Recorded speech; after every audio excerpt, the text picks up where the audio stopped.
All right, so my name is Dóra Hargitai.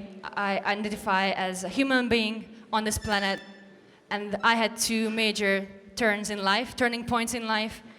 The first thing was waking up to speciesism and waking up to exploitation.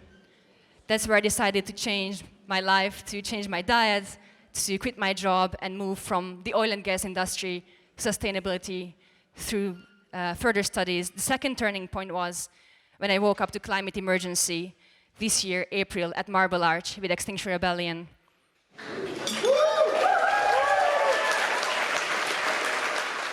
All right, May the 1st, 2019, the UK declared climate emergency. This is no longer a question of and debate of if there is global warming, if we might feel a bit warmer in the summer. There is climate emergency, and it's not a UK-specific issue. The climate emergency applies to the whole world. It means all humans, all animals, all lives on this planet living right now and in the future are in danger and threat, and this has been declared by the United Kingdom. Now, in the past years, this has been already said by science. This is not something new. Why haven't we woken up to this realization? In 1992, 1,700 scientists warned us, this was the first warning to humanity, that climate emergency is upon us. Nothing happened. In the last 30 years, CO2 emissions increased by 60%, despite all warnings, despite all activities of environmentalist groups, government lobbies, leafleting, organizations coming up. In 2017, scientists signed a paper that said we have less than 12 years left before the planet turns through a tipping point of no return. What does it mean? It means after 12 years, even if we stop all human activities, we are going to go down the road into extinction. That paper has been signed by over 22,000 scientists up until today. In 2019, this year, the IPBES released a study saying 1 million species are in danger to go extinct, including humans. All right, so where does this take us? What is climate emergency? What do we do about that? Veganism, when I first went vegan, was quite easy, right? It's only a matter of not exploiting animals, not eating them, not using them, not riding them. But what do we do about something like climate emergency? This is a massively complex issue. It's really hard to comprehend to, but it's possible. We are not in the hand of the governments, and we're not in the hand of corporations and the 2%. We can take control together, and that's exactly what we have to do. So to look beyond, we have to understand a few scientific points, and I'm going to be really quick on that. Two factors to take into account when talking about climate emergency is tipping points and feedback loops. Tipping point means, in nature, there is a phenomenon of a certain process starting off really slowly. It keeps going, and at one point, it just flips through. This happens with extinction, for example. Species don't go extinct one day to another. Individual animals die off every single day, every year, and at one point, the whole species go extinct. The other aspect to understand is feedback loops. There is a cause and there's an effect. And in feedback loops, the effect will reinforce the cause, which then increases the effect. Imagine that as if you have a big breakfast, so you feel more hungry the next day because your stomach is expanded. So then you eat more, and then you feel more hungry because your stomach is even more expanded. These phenomena happen in nature, and these are a real threat to us. But if we can unlock them, we can stop them. 3 major factors of climate change that we can all understand is that there is an undeniable scientific knowledge that the Arctic is melting. 75% of the Arctic Ocean has already melted in the last 30 years. The melting of the ocean is an example for a positive feedback loop. The ice that is white-colored reflects the light that comes from the sun, hence also reflects the heat. However, when the ice melts and the black water is exposed, it absorbs more sunlight and therefore more heat. And as more ice melts, the more heat the planet is going to absorb. Temperature rise. 1.1 degrees Celsius above pre-industrial levels. It doesn't sound too dangerous, does it? 1.5 degrees Celsius on a daily basis doesn't really matter to us. But let's see beyond what it means for every single life on this planet. Now, this is an application you can use as well. This is my graph. I added my birth of date, my mother's date of birth, and my potential child's date of birth to generate this graph. I was born in 1985.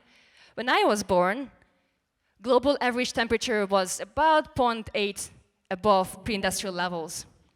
This is where we already have mass extinction of species. This is where we already have something called global warming in 1985. Now we are in 2019, so that takes us somewhere around here. We are at about 1.1 degrees Celsius, and we are already in climate emergency. We already see sea levels rising, the Arctic Ocean melting, deforestation, and so forth. Now, how much is too much? The Paris Agreement says we have to keep global average temperature rise below 2 degrees centigrade. How much is 2 degrees? Where does it take us? Well, let's see at 3 factors and why the 2 degrees is really dangerous and we should be more ambitious. There is something called carbon lag. For the carbon in the atmosphere to translate into heat, it takes about 10 to 30 years. That means even if we stopped all human activity today, we already have, according to science, about 0.7 degrees centigrade locked because of our past for our future. So we are at 1.1 plus 0.7, it's 0.8. Global dimming. Funnily enough, the fossil fuel industry is actually, in a way, helpful. There are particles in the atmosphere caused by burning fossil fuels that actually protect the surface of the Earth from heating. Once we reduce less carbon and we burn less fossil fuels, the air will clear up, and this protective layer will no longer help us to protect the surface of the Earth. We are trapped. If we stop driving cars, stop flying, stop pollution, stop burning fossil fuels, we still have temperature rise locked in because of it. Carbon released from the soil, it happens when the sunlight reaches the Earth. The Earth releases more carbon. So we're talking about carbon lag, global dimming, and the carbon from the Earth. It is already about 2 degrees centigrade, if not more, if we stopped all human activity today. Now, where does it take us? 2 degrees centigrade, we are looking at drought, intense storms, heat wave, sea level rising, even further species extinction, the melting of glaciers. There are multiple scenarios. If we stopped everything, we are looking at 2 degrees centigrade, but we are not stopping everything. We are still running into our destiny. So what happens at 3 degrees centigrade? Mass crop failure. It means no food for any one of us. Sea level rising. The UK heavily relies on the import of fruits and vegetables. Guys, it means no food, no escape. Land desertification. 1 billion climate refugees. This is a global issue. It affects all of us. CO2 in the atmosphere. By science, 350 parts per million was set as a limit. As of yesterday, as I checked, it was 411. We already overrun. Well, it seems it's a very complex issue, and we have to unpack that. And we look at multiple sources that are all embedded in our everyday lifestyles. We're looking at livestock farming. We cannot address climate emergency without taking that into factor. Deforestation for cattle and grazing. Look at the rainforest, what's happening right now. The Amazon is burning because of animal agriculture. And not just the Amazon. If you look at the whole map, the world is burning, our future is burning. fossil fuels for energy, our habit of driving cars, our plastic use, overuse of resources, energy. We don't count how much water we use. All of us engage in this. So where does it take us? It's a systemic issue. We are all born into a world where there are behavioral patterns, cultural patterns that we all conform to. Now, I already talked about what's going to happen, climate emergency, soil erosion, desertification. We are in a climate emergency, but it's also an ecological emergency, and it's also an extinction of species. Now, society collapse is something we will have to probably face. It means no access to hospitals. It means no visiting of relatives beyond the borders. It means absolute devastation. This is a climate emergency, and it is an animal emergency. Animals already suffer in unimaginable rates. Wild animals who go extinct, 200 species every day. And also think of the farm animals. In case of a flood, humans run away and leave the livestock behind because they are stock. So let's talk about animal agriculture. We have to address animal agriculture in the discussion of climate change, and we will. There is a very important study that came out from the Oxford University. It's a large study, 5 years of revision of studies, about 570 studies. They looked at human consumption in terms of food and the environmental effect. I'm just going to read through what we can achieve together for the planet and our future and for our entire society on this planet, animals, humans, human animals, non-human animals, if we are able to tackle this problem. If only we can transfer to a plant-based society, we are able to release 76% of land, 19% of arable land, reduce greenhouse gas emissions by 49%, reduce acidification by 50%, and reduce eutrophication by 49%, as well as water scarcity, 19%. All mammals on the earth consist of 60% livestock, 36% are humans, and 4% are wild animals. The giraffe is now going extinct. Well, I'm not speciesist. Giraffes and butterflies and bees, for me, are the same. But this is important to understand for everyone who talks about climate science. I'm just going to read up something from social media. Do you remember the days when I drive down the motorway? I'm not sure I can read it. Your windscreen caked in dead insects.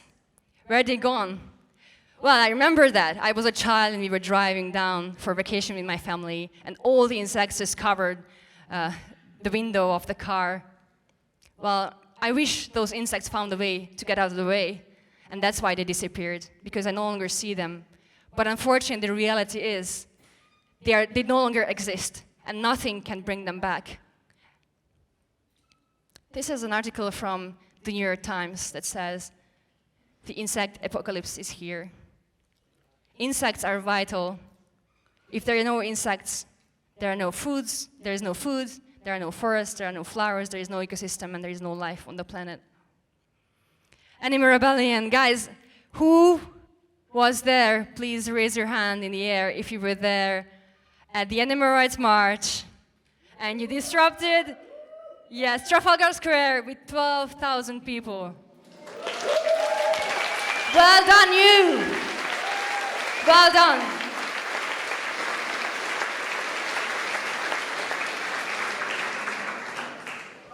What is Animal Rebellion? Animal Rebellion is a mass voluntary movement that uses a method of non-violent civil disobedience. We are going to act together with Extinction Rebellion, and I'm going to talk about it. How? Well, what is our strategy? Why do we sit down in Trafalgar Square? What are we trying to do?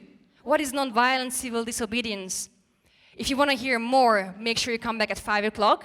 We are going to have a non-violent civil disobedience training. But for now, I'm going to give you a bit of a taste on what that means and why it's vital and why do we choose that as strategy with Animal Rebellion.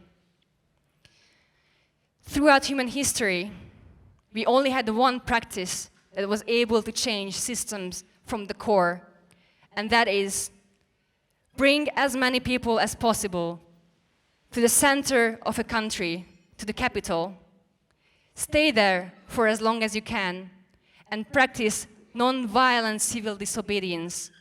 This is the single largest tool that we have, people, the everyday people, to force the government to act on our demands. Without the sacrifice of masses, without us sitting down at Trafalgar Square, breaking the law, we cannot make a change. No one wants to do it. This is inconvenience. And we deeply apologize for causing inconvenience. But if business keeps running as usual, we will not have life on this planet by the end of this century.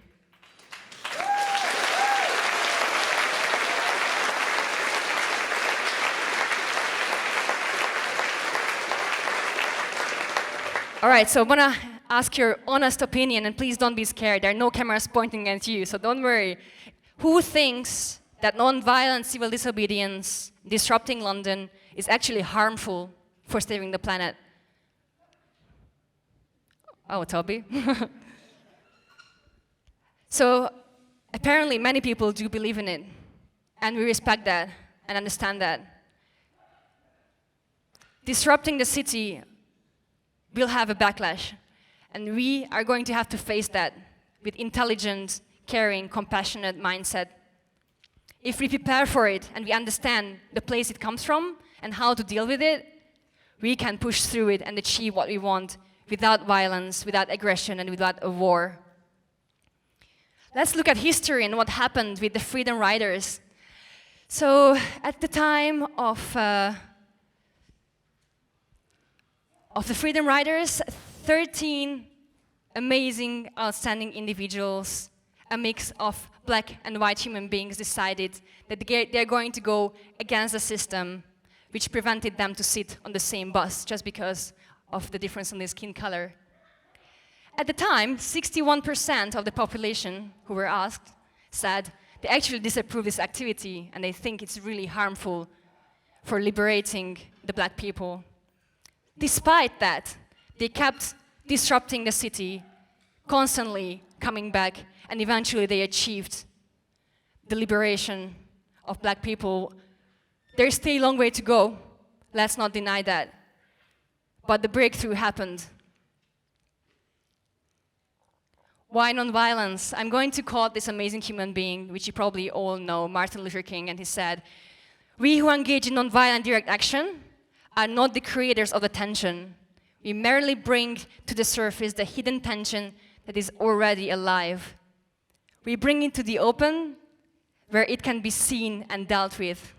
So we are going to be there at Smithfield Market from the 7th of October for 2 weeks, or as long as it takes, we'll keep coming back and practice non-violent civil disobedience. This is a way of life for the courageous. This will spark and inspire friendship and understanding amongst each other. This will help us defeat injustice and not defeat each other. We don't want to hurt each other anymore. The time is over. We will spread love and hope, regardless to where we come from.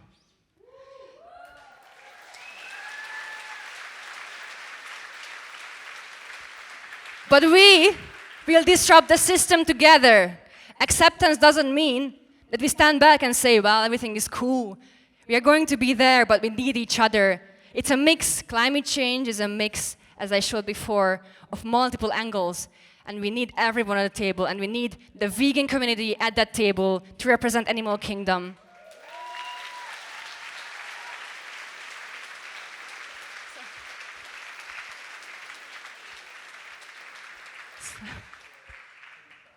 So join the rebellion. All right, what's going to happen? 7th of October.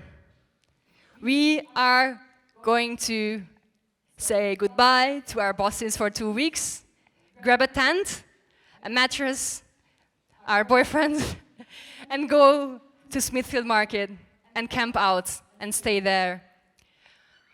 We are going to blockade Smithfield Market, where we expect a lot of backlash from the meat industry, but we are going to practice non-violent civil disobedience. And again, I invite you to participate in the training to know how it's done properly. But it's not just Animal Rebellion. Extinction Rebellion is going to be there with tens, thousands, hundreds, thousands of people. It's also a movement of movements. We are going to have different movements coming together for the same cause. We are going to look at where we can all unite and work on it together. And these are pictures from April. Relationship with Extinction Rebellion. So many questions, and you guys are awesome. Our Animal Rebellion page is flooded with questions. What's the relationship? We don't want XR, we want animal justice. And we welcome all the questions, and please do come and ask these questions, because it's important that we are all on the same page about this. When sitting in front of the police in October, and they will come to take us, Extinction Rebellion will come for us and help us, and they will sit with us.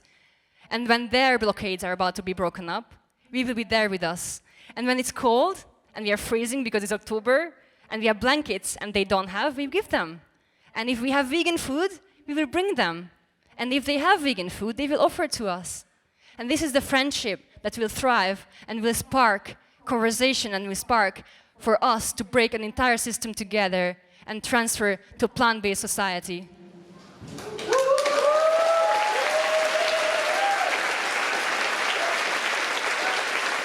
All right. So let's see where we are with the media. We want the media to be with us, to cover us, and I want smiley faces. We want hope, we want compassion, we want to show who we really are. We really care about the animals, we care about each other, we care about all lives.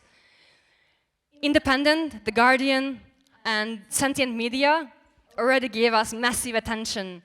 So people are watching.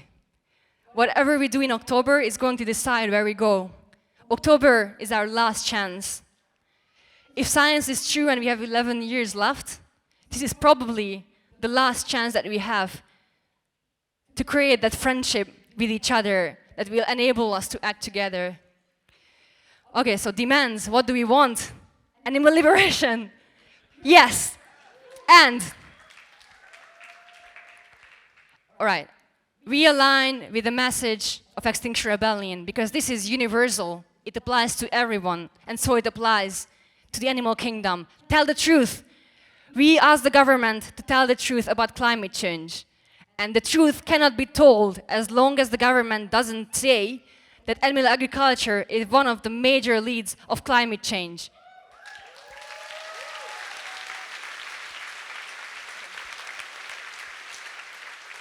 Act now.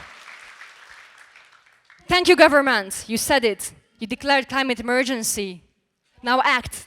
And we are going to help you, but act. The government cannot take action without considering animal subsidies and those to be vanished away. We have to stop subsidizing animal industry and overfishing, and we need a plant-based food system that is sustainable and just.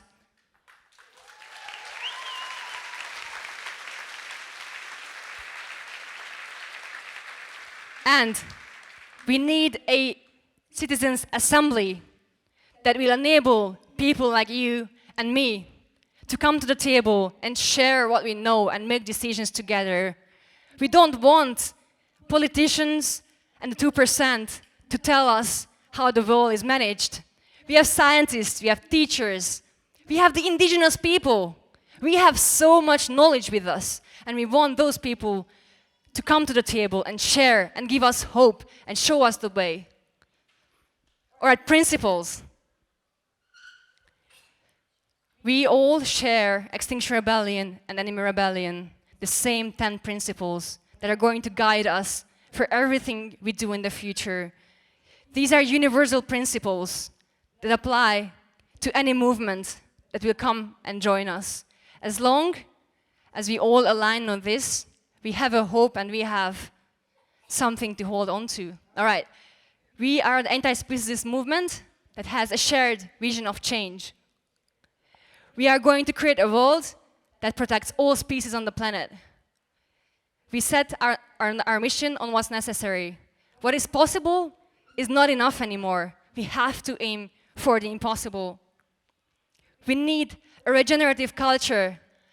We cannot burn out. Vegan activists burn out. I see vegan activists disappearing. Why does it happen? We see so much infight. We see hate, isolation.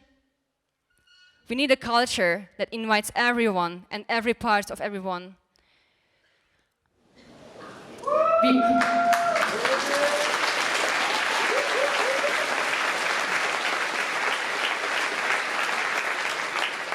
We openly challenge ourselves and our toxic system. We are all children of a toxic society and economy. And we are open and we are ready to listen and to share what we know. We value reflecting and learning. We want to hear what you have to say. We don't know everything. We know a lot, but not everything. So let's share, let's listen, and let's also ask. We welcome everyone and every part of everyone. We want children to come because it's their future. We want the elder to come. We want everyone from every layer of society because climate change affects everyone. We all have to be there and let our voices heard, and we will actively put people forward to be able to share.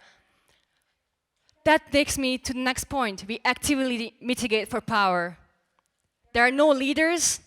It is a movement of the people for the planet and all inhabitants of the planet. You are all leaders. You can take on any role that you wish and feel comfortable with, as long as you align with the 10 principles. We avoid blaming and shaming. We live in a toxic system, and we point no finger on no individual. It is hard, but we will not do that. We are a non-violent network. As I explained before, it's not because it's a nice thing to be non-violent, but as soon as we exercise violent action, hell will come, and we are heading to a war. We are based on autonomy and decentralization. This is an entirely new way of understanding how we work together, but we don't subscribe to the idea of hierarchy. We distribute power, and we trust each other. So, a question that comes up many of the times on social media and also in face-to-face conversation is, how are we going to act when we are together with meat eaters who might want to consume animal body parts next to us? So here's what we are going to do.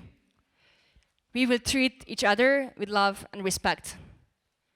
We will focus on what unites us and not what divides us. Are we going to talk about veganism? Yes, of course. We will have sharing circles.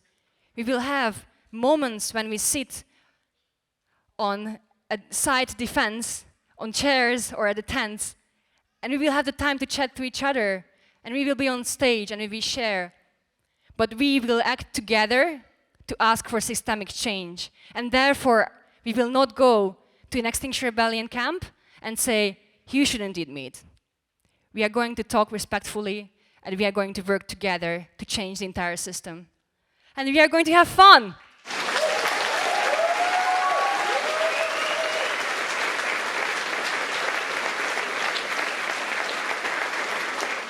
Well, that's quite important. That's quite important. We are humans, and we are facing massive struggle, and we know what happens to animals, and it's breaking our hearts. But we have to be sustainable in our activism, and we will embrace life as well as we fight for all lives on this planet. All right, so what do we do now? I have 15 minutes left, and I want to leave time for Q&A. So let's just run through what you can do. Attend the Nonviolent Direct Action training. If not today, look up your local chapter and join. Also join us in October in any capacity.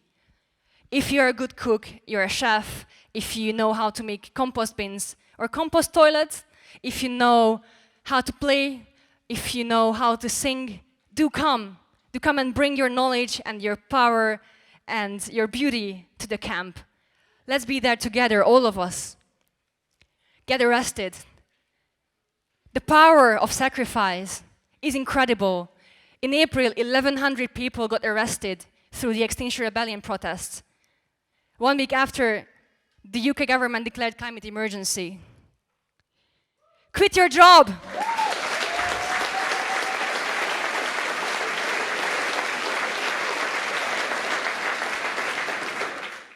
Quit your job and join the rebellion.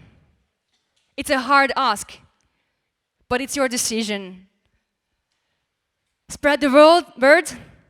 Talk to people about Animal Rebellion. Tell them why you engage, why you participate, and invite them to join with you. Also start in your local group. Animal Rebellion is for everybody. Anyone can start a local chapter, and we encourage you to do so. Reach out to us through our volunteer form. Let us know you need help, and we will give you all the power and all the materials to do that. Volunteer in any way. Help us organize. Help us with social media. Help us with arts and crafts and performance. Anything you wish, do come and come along and help us. And if you have spare money, please donate. We work with volunteers. Amazing, amazing beings. Where are you? Are you here, guys? Animal Rebellion Corps. There you go. Animal Rebellion Corps. Thank you so much, guys. They quit their jobs and they work on changing the world full-time. Big respect. All right, and now it's time for Q&A. Any questions?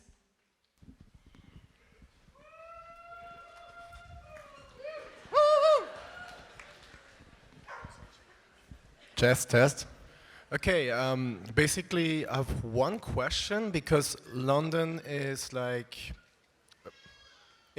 like a country which is not anymore in the Union. So why is this actually not happening in Brussels, where all the politicians which decide so many laws on this earth in just advantage way? Why is it not happening there? My curiosity.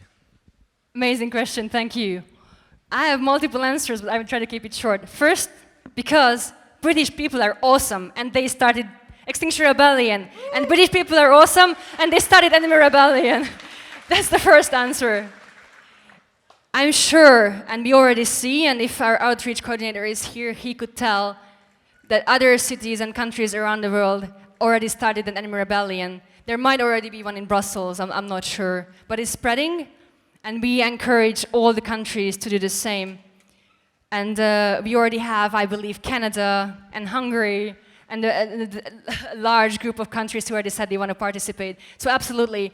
However, because of a decentralized movement, we are going to encourage Brussels to set up their own Animal Rebellion, or Belgium, set up their own and act together, because they know their community. We are not going to go there and tell them what to do. Everybody will decide for themselves how to do it properly.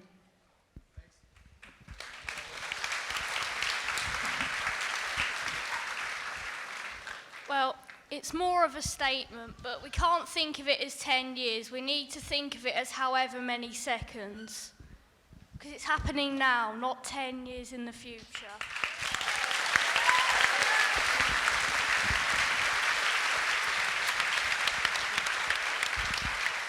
Thank you. Hello, yeah, I'll be there. I'm really passionate about what you're doing. Thanks so much. But also, we need to change our agricultural system. We have a monoculture system based on inefficiency and just environmental deserts. We need to change to a food forest-based system. We have planted a 6-acre piece of land up with thousands of fruit trees, nut trees. We put ponds on there. We've brought back biodiversity on our land, and we're eating healthy perennial food crops. So we need a transformation in this country of our agricultural system as well. And I want to try and bring that about any way I can as well.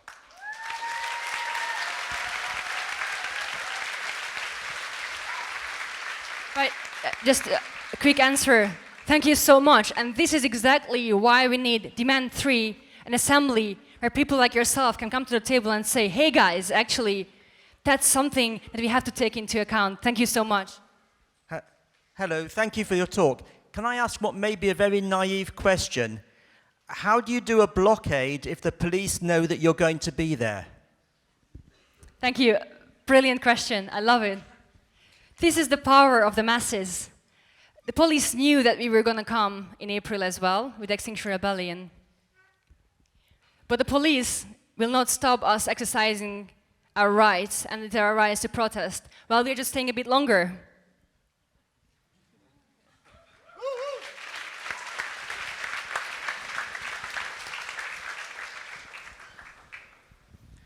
This is a relationship really about XR's kind of demands for essentially a democratic process to bring about the reduction in risk to climate catastrophe.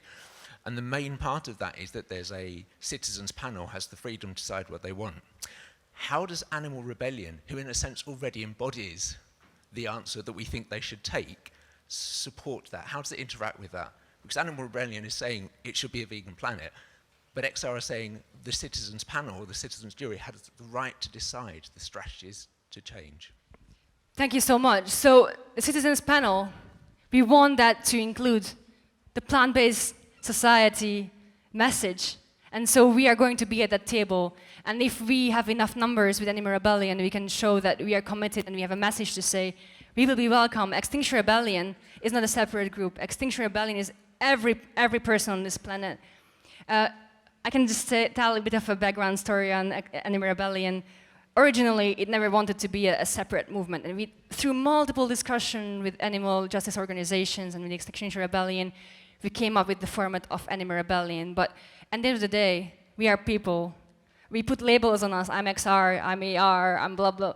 But at the end of the day, we are all people, and the assembly is for everyone.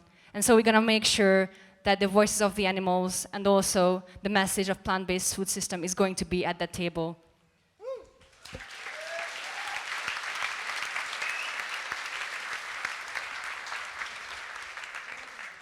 Okay, so have you considered that evidence seems to suggest that you need 10% or more of a population on board with your message already before you can have a kind of a cultural shift of the sort that you're talking about? That's my first question, and I think everybody's aware we're not at that 10% stage, so the backlash might be a little bit more than what you're even expecting. And secondly, October the 7th, it has got some sort of timing to do with a little thing happening on October the 31st, and I don't mean Halloween. Right, two questions. The first question was about mobilizing 10% of society. How's it going to happen? According to social science, we actually need 3.5% of the population to wake up to climate emergency, either way, to be able to tackle this. So that's a little bit smaller number, but it's still huge. It's massive. It's not easy. But all we have is hope and ourselves, and that's why we are all here, because we believe it's possible. And the second question was October. I understand, and I also think that we will be there on October the 7th, and we will be there on May the 7th, and August the 21st, and February the 20th. The dates will change as we go through the year, and we will cover a lot of days that are sensitive to certain people, and we will always make sure that we are aware of that. But we are going to go there and come back again and again and again, and we might stay for the whole year, we don't know. Next question. Hi. It seems that we need to take a lot of people on board if you want to be effective. And I think on social media, it's where a lot of public opinions gets formed.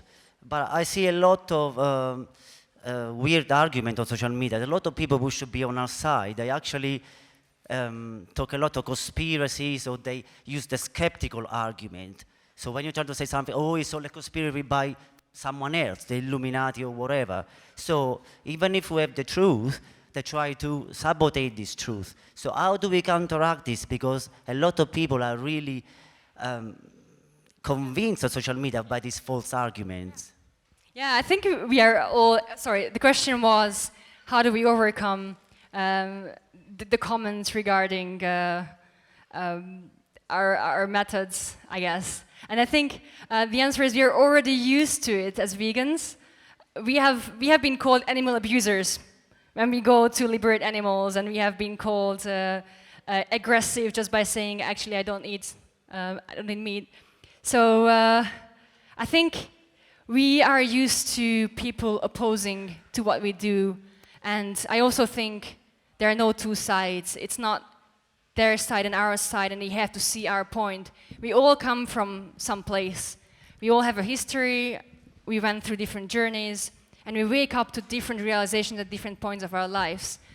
Waking up to climate emergency is not easy. And so many people will oppose, but as you saw before on the slides previously, we don't need everyone to come on board immediately. It's impossible.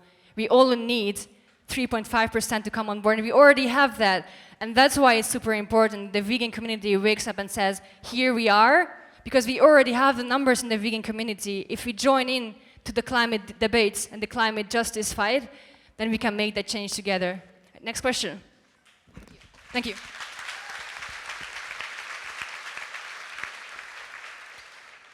Hi. This is kind of like related to what you were saying about sharing the protests and the camps with Extinction Rebellion as well as Animal Rebellion. It's kind of one of the reasons I didn't join in with the Extinction Rebellion was because I kind of looked at it on the news and thought, but I bet a lot of those people aren't vegan, and I don't see how you can protest climate change and protest, habitat destruction and not be vegan.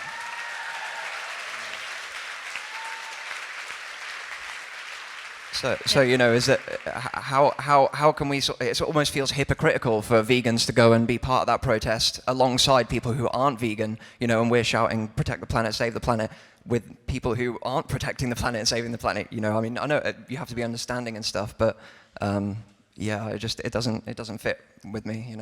Thank you so much for bringing it up. And by the way, when I shake my hand, it's not a no. It's a yes. So as a part of the way we discuss at Animal Rebellion, we use hand signs as a respect, as not disrupting each other as we talk. So this means, I hear you, I like what you say, I agree to you. So that's just a clarification. It's not like, hey, I don't like you so much. So to address you asked, it's hypocritical. How can you talk about climate without talking about animal agriculture? So I went to London on the 15th of April, and I stayed there for 5 days. I camped out with Extinction Rebellion. I didn't know what to expect, to be honest. It was all brand new for me, and I was just shocked by the effect and the passion and the compassion of people. On site, I didn't see a single vegan, well, a few vegans, but I didn't really see any vegans there. However, I saw vegan food for free. That was the only free food.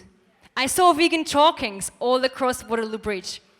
And I heard people talking about veganism. So my question is, why we didn't come? Why didn't we take climate justice, climate emergency seriously enough to come and disrupt the system together?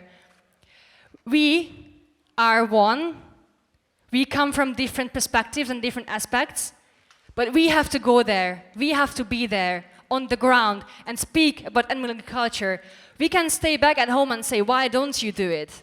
But because they don't understand, maybe they don't know yet, so we can go there and we can speak for it. And through those conversations, as we are all on the ground, we can help each other understand why it's important and why it's in a way hypocritical, as well as we also challenge ourselves. Climate justice fighters know what else is going on in the world. Animal agriculture is one of the leading causes, plus ethical aspect is massive as well, which we consider. But our whole life is based on hypocrisy. We can't speak about saving animals as long as we keep flying, driving, plastics, clothes, everything else.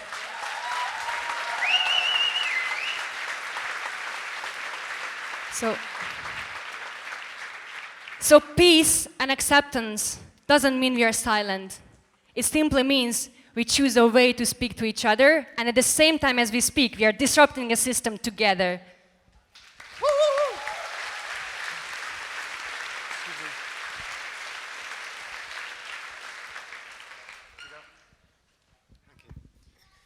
Thanks very much. I was just going to raise exactly the same point. We're all hypocrites. I'm in XR, Extinction Rebellion. I'm also want to join Animal Rebellion. I don't understand why there are two different organisations, to be honest with you. But yeah, if you go home and turn your heating on, if you go home and drive, if you buy new stuff, you're a hypocrite. The changes we need to sort this planet out are massive. And unless you understand that, well, there's no hope. So yeah, but come to London in October.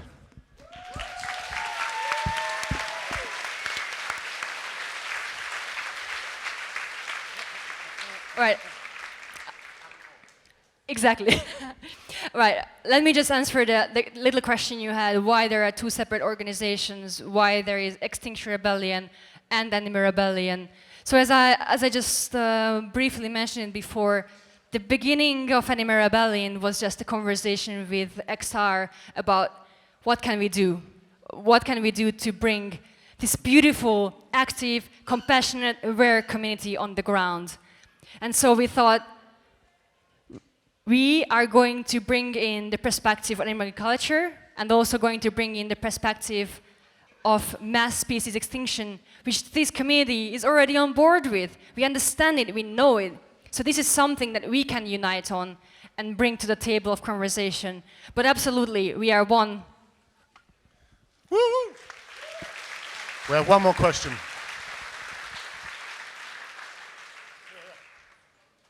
Hi, brilliant talk, really appreciated it. So, with the Oxford paper you were talking about earlier, I'm sure we've all encountered as vegans trying to talk to people and outreach that everyone will ask for your references and sources, so it'd be really helpful if you could put up the source for that Oxford paper so that on our social media you can reference it so people can actually look at it and know you're not just a vegan hippie.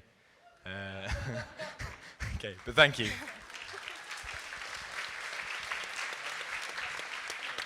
Thank you so much for the comment. And you're right, there is incredible amount of research and study and research behind everything we talk about here.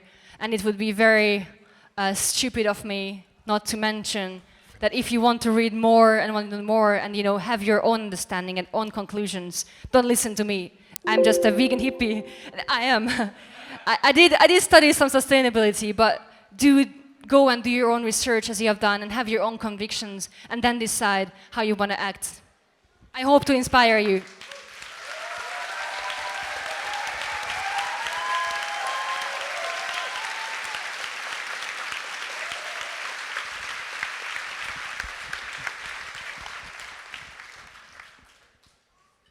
All right, guys, so this is the end. Please do come to Animal Rebellion Camp. We welcome you, have a chat with us. Anyone and everyone and every part of everyone is welcome. And have these amazing block printings done on your t-shirt. We can give you a canvas as well. And I love you all and see you in October.